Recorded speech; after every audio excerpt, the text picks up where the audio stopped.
நீ எனக்கு செஞ்ச எல்லாத்தையும் நான் மன்னிச்சு விட்டுறேன். இத்தோட உன் ஆட்டத்தை நிறுத்திக்கோ.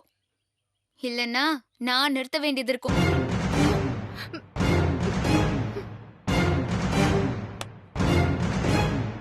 வாங்க போலாம். போலாம். சம்மல்ல வாயிட செல்லம்.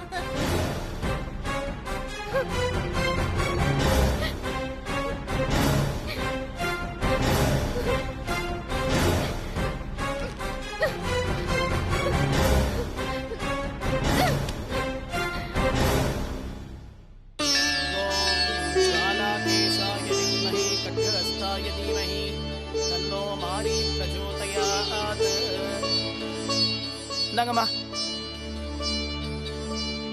மா, பரிகாரம் முடிஞ்சு வீட்டுக்கு போன உடனே இந்த எலுமிச்சம்பழத்துல விளக்கேத்தணும். மறந்துடாம விளக்கேத்துங்க. சரிங்க சாமி. வர சாமி. வாங்க. ரொம்ப தேங்க்ஸ் சாமி. போலாம். போலாமா?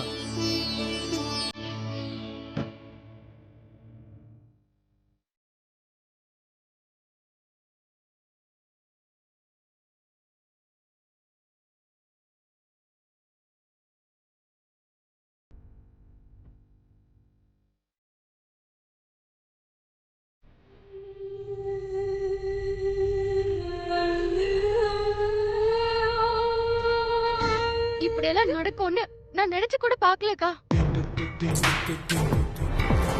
அந்த கடவுள் குடுக்கற மாதிரி குடுத்துட்டு அப்படியே மொத்தமா என் சந்தோஷத்தை புடுங்கிட்டாரு.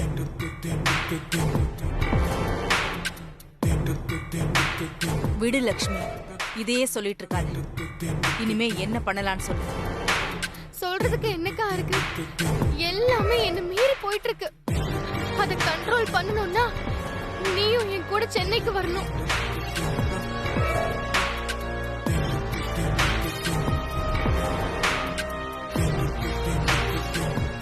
என்ன லக்ஷ்மி சொல்ற?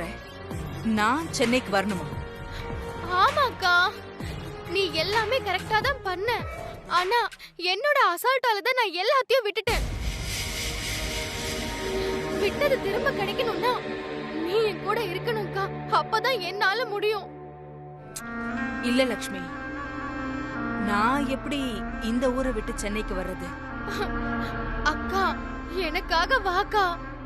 நீ அங்க வரதுனால இங்க எதுவுமே மாறிடாது. உன் பேரு எப்பவும் போல இங்க நிலைச்சுதான் இருக்கும். ஆனா எனக்காக சென்னை வந்தா என் விஷயம் எல்லாமே மாறும்.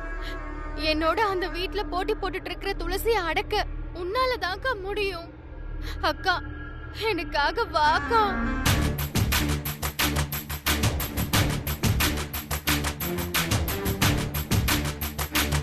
அக்கா, நீ ரொம்ப நாள் கூட இருக்க வேண்டாம். அந்த துளசிய விஸ்வா மாமா மனசுல இருந்து தோக்குற வரைக்கும் நீ கூட இருந்தா போதும். ப்ளீஸ் கா.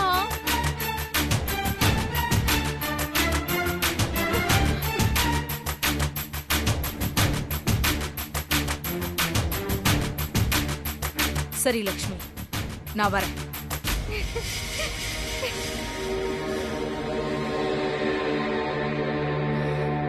ஆனா உடனே இல்ல, எனக்கு இங்க கொஞ்சம் வேலை இருக்கு. அதெல்லாம் முடிச்சிட்டு 2-3 நாள்ல வரேன். இது போதும்க்கா, இது போதும்.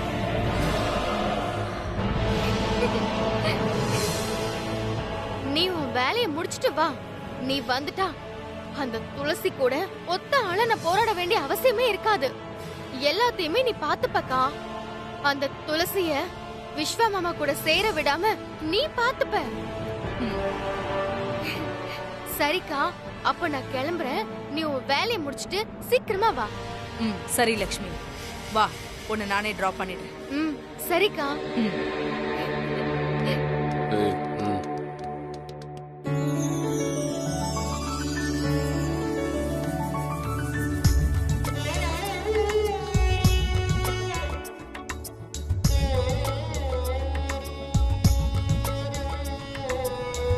ஏன் துளசி, லக்ஷ்மிக்கு சரியான பல்பு கொடுத்தோம்ல? ஒரு நிமிஷம் நிறுத்து விஸ்வா, நிறுத்து. மாமா போன் பண்றாரு. ஓ அப்படியா?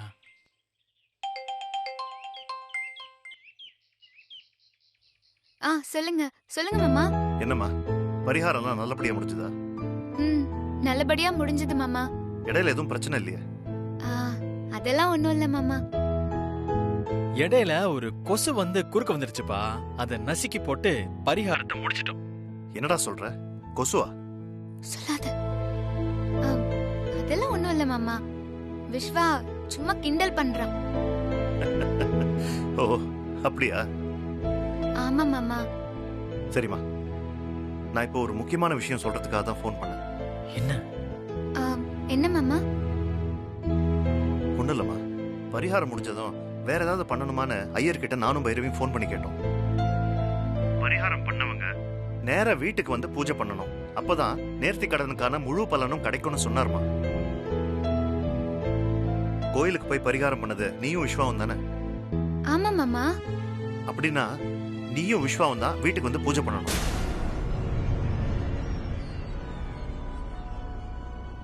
விஸ்வா உன் கூட வர்றது பைரவிக்கு தெரியாது. நீங்க 2 பேரும் ஒன்னா வந்தாலும் அவன் சந்தேகப்படுவான். அதோட உங்க 2 பேரையும் பூஜை பண்ணவும் விட மாட்டான். அதனால நீங்க 2 பேரும் உன் வீட்டுக்கு போயிடுங்க. நான் ஏற்கனவே என் தங்கச்சிக்கு எல்லாத்தையும் சொல்லிட்டேன்.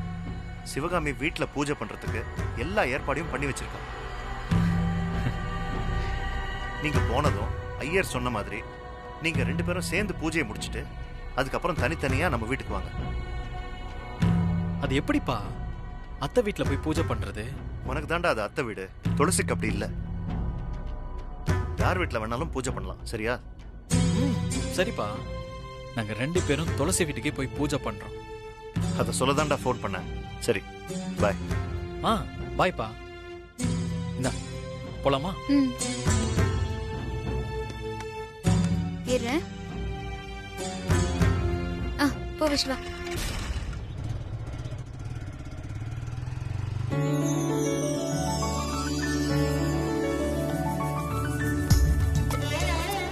ஏன் துளசி, உங்க வீட்லயே பூஜை பண்ண போறோம்ல? இல்லங்க, 2 பேரும் அப்படியே நில்லுங்க. எனக்கு பாரு.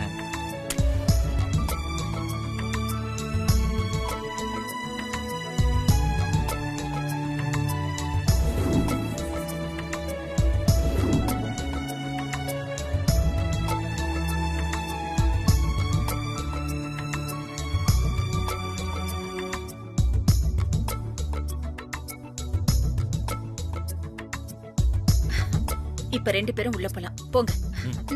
வாங்க.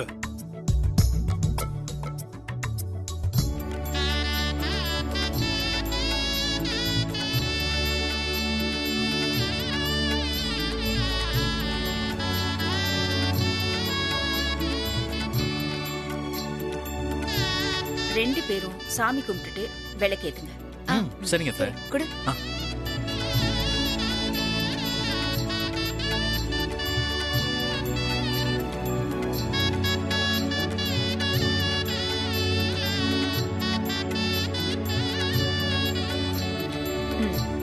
ஏத்துங்கம்மா.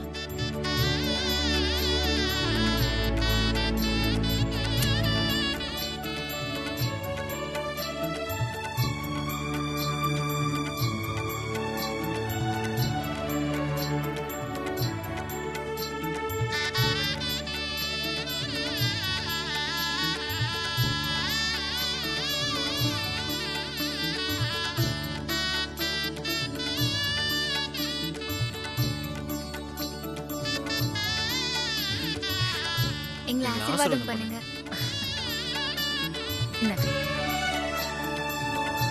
நல்லா இருக்கு. ஈடுடி வாழ்க. நல்லா இருக்கு. எழுந்திரீங்க. எந்திரிங்க. நல்லா இருக்கு.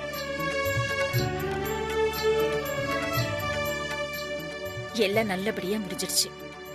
நீங்க செஞ்ச நேர்த்தி கடன் பலிச்சு சீக்கிரமே உங்க 2 பேருக்கும் கல்யாணம் நடந்துருங்கிற நம்பிக்கை இப்ப எங்களுக்கு வந்துருச்சு.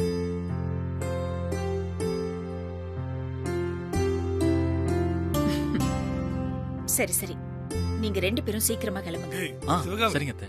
பசங்களே இப்பதான் வந்தாங்க, நீ உடனே கிளம்புன்னு சொல்ற. கொஞ்ச நேரம் இருந்துட்டு போட்டுமே. அது இல்லங்க, இன்னும் வரலையேன்னு அண்ணி சந்தேகப்பட்டாலும் படுவாங்க. விளக்கேத்த வர சொன்னோம், ஏத்தியாச்சு. இன்னொரு நாள் அன்னைக்கு தெரியாம வர சொல்லி பாத்துப்போம். இப்ப இவங்க கிளம்பட்டுங்க. எப்பவுமே பயந்துகிட்டே இரு. அத்தை சொல்றது கரெக்ட் தானே மாமா. அம்மாக்கு டவுட் வரதுக்குள்ள நாங்க இங்க இருந்து கிளம்பணும்ல. நினைச்சேன் நீ இதுதான் சொல்லுவேன்னு. 2 பேரும் அப்படியே டிட்டும் ஒரே மாதிரி.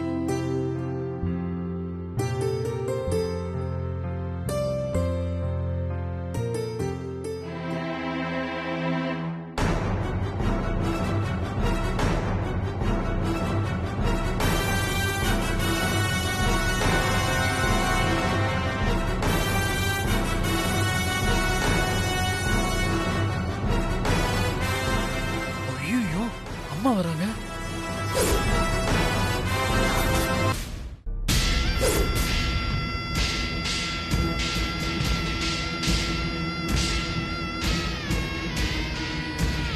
டோருக்கு பின்னாடி பசங்க ஒடிவி. சரிங்க.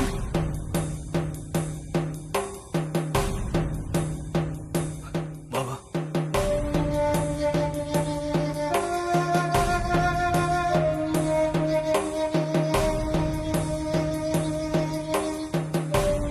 பைரவி, ஆமா பைரவி.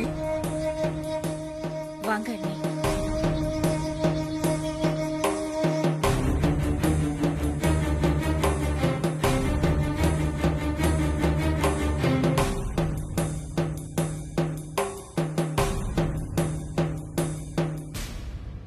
என்ன பொறுத்த வரைக்கும் என் மகன் விஸ்வாவுக்கும் எனக்கு மருமகளா வர தகுதியுள்ள லக்ஷ்மிக்கும் தான் கல்யாணம் நடக்கணும்.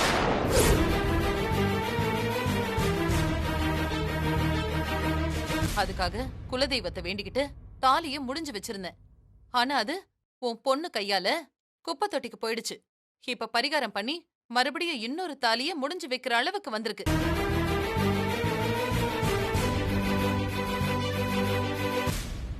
இதுக்கெல்லாம் காரணம் உன் மக என் வீட்ல இருக்கிறது தான். இனிமே இப்படிலாம் நடக்க கூடாது. அதுக்காக தான் மிதிக்கவே கூடாதுன்னு நினைச்ச உன் வீட்டு வாசல்ல இப்ப நான் மிதிச்சிருக்கேன்.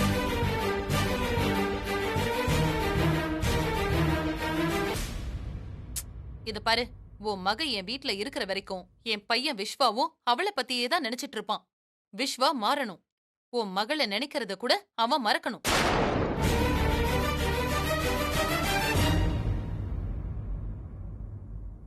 இனிமே உன் மக துளசி என் வீட்ல இருக்கிறது அவ்வளவா நல்லதில்ல. உன் அண்ணன் கிட்ட ஏதாவது ஒரு காரணத்தை சொல்லி உன் மகளை கூப்பிட்டு உன் வீட்லயே வச்சுக்கோ.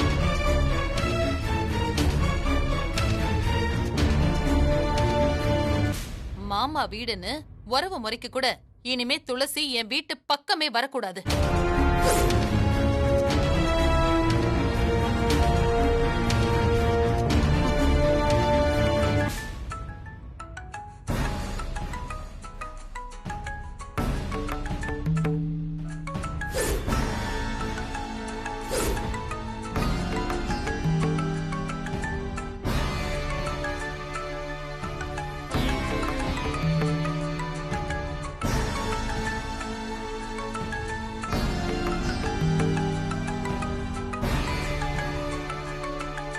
ஐயோ, இந்த நேரத்துல யாரு கால் பண்றாங்கன்னு தெரியலையே.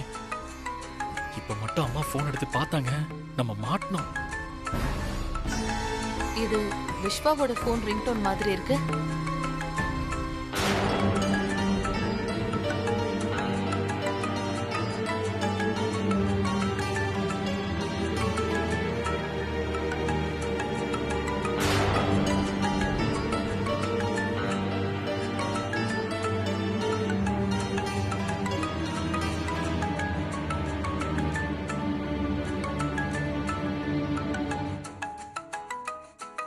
இது என் பையனோட ரிங்டோன் மாதிரி இருக்கு.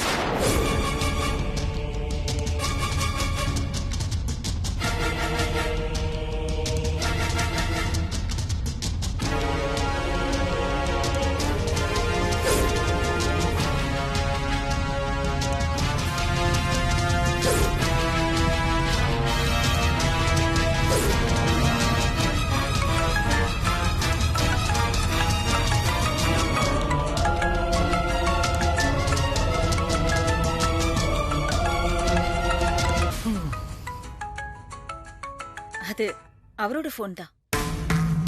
ஹலோ. நான் தான் பேசுறேன், சொல்லுங்க. இன்னைக்கா? இன்னைக்கு வேண்டாம், நாளைக்கு சொல்றேன். நம்ம மளிகைக்காரரு மாசம் கொடுக்குற ப்ரொவிஷன் எடுத்துட்டு வரேன்னு சொன்னாரு. அது இப்ப வேண்டான்னு சொல்லியிருக்கேன். மாமா செம்மையா சமாளிக்கிறாருல.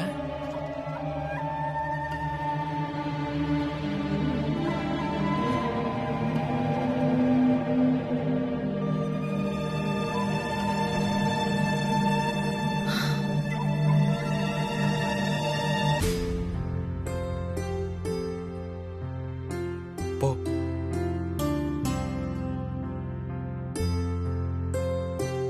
விஸ்வா மாயக்கடன் தான் ஃபோன் பண்ணியிருக்கான். நான் பேசுறேன் மாமா.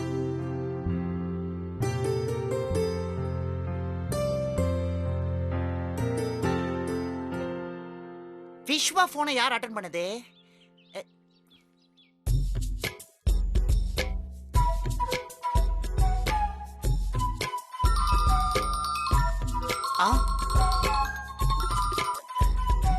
டேய் அப்பா விஸ்வா, யார் போன் அட்டன் பண்ணது?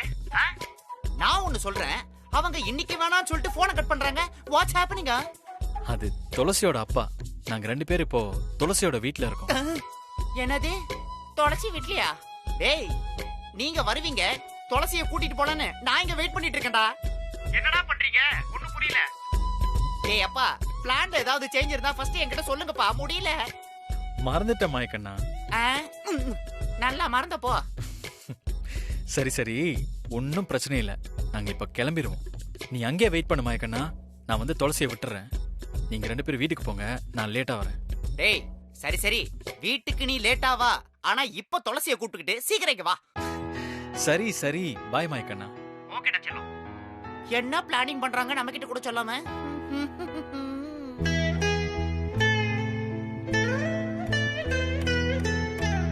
மாயக்கண்ணை வெயிட் பண்றேன் துளசி. டைம் ஆயிடுச்சு, நம்ம கிளம்பலாமா? வரோம் மாமா.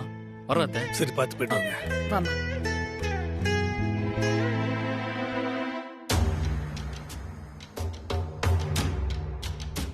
நீ பரிகாரத்தை முடிச்சிட்டு வருவ, துளசிய வீட்டை விட்டு விரட்டிடலான்னு நினைச்ச லக்ஷ்மி.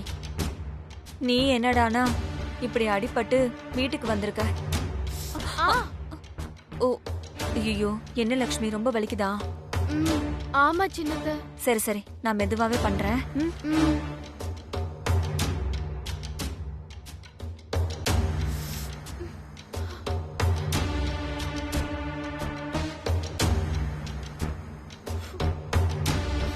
இதெல்லாம் பரவாயில்ல. ஆனா இதுக்கப்புறம் அந்த துளசி பரிகாரத்தை எவ்வளவு நல்லா பண்ணிட்டு வந்தேன் பாத்தியான்னு கெத்தா சொல்லுவா. எல்லாமே அவ சொல்ற மாதிரி தான் நடக்குது லக்ஷ்மி.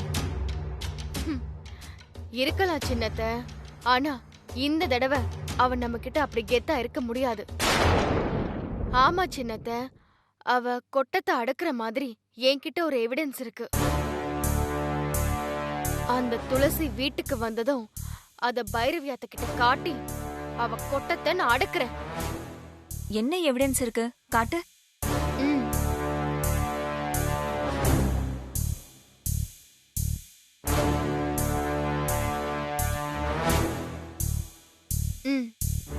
இத பாருங்க.